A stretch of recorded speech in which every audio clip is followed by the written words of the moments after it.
Mga miyembro ng gabinete ng Pangulong Noynoy Aquino nagpakita ng suporta kay Senadora Leila de Lima. Senadora, umapila naman sa gobyerno na ilagay siya sa isang ligtas na kulungan kung itutuloy ang pag-aresto sa kanya. Detalye mula kay Eagle News reporter Mean Corbera. Nagtungo rito sa Senado ang mga dating miyembro ng gabinete ni dating Pangulong Noynoy Aquino para ipakita raw ang kanilang suporta kay Senador Leila de Lima. Kinabibilangan ito ni na dating DSWD Secretary Dinky Soliman, si dating OPAP Secretary Teresita Deles, dating CHR Commissioner Eta Rosales at ilang grupo ng kababaihan.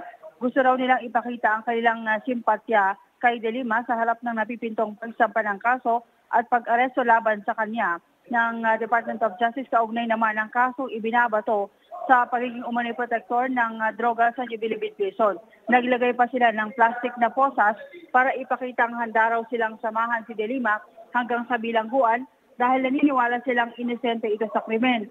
Posible raw na bahagi ito ng paghiganti ng Pangulo laban kay de Lima matapos itong ungkatin ang isyu ng Davao Death Squad. Umaapila naman si de Lima sa gobyerno na kung talagang desidido na ipakulong siya, sana raw ilagay siya sa bilangguan na magiging ligtas. Sa ilalim raw kasi ng Duterte administration, marami nangyayari sa mga selda kung saan napapatay pa ang mga bilanggo.